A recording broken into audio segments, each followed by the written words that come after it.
গল্প নীরব চোখের পাহারা। হাদিস ও বিজ্ঞানের মিলন। রাত 11টা। রাফি মোবাইলে একটার পর একটা ভিডিও দেখছে। ক্লান্ত চোখ জ্বলছে, তবু থামছে না। মা এসে বললেন, রাত জেগে মোবাইল দেখলে চোখের ক্ষতি হবে বাবা। রাফি বিরক্ত হয়ে বলল, আম্মু আজকাল সবাই তো দেখে, আমি দেখলেই সমস্যা।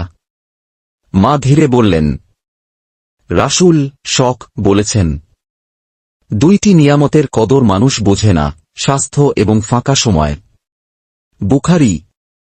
তুমি এখন যেটা সময় নষ্ট করছ সেটাই একদিন ফিরে পেতে চাইবে।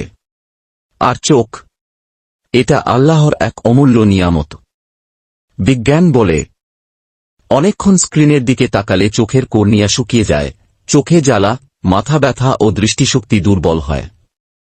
ঘুমের অভাব হলে মস্তিষ্কের কর্মক্ষমতা কমে যায়, স্মৃতিশক্তি নষ্ট হয়। রাফি এবার একটু চুপচাপ। সে মোবাইলটা বন্ধ করে দিল। চোখ বন্ধ করে ভাবল, আমার চোখ তো কোনো শব্দ করে না, কিন্তু তার কাজ কত গুরুত্বপূর্ণ। উপদেশ।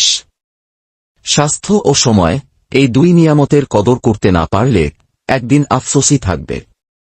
হাদিস আমাদের শেখায় সময়ের মূল্য। বিজ্ঞান জানায় শরীরের প্রতিটি অঙ্গের যত্ন কেমনভাবে নিতে হয়।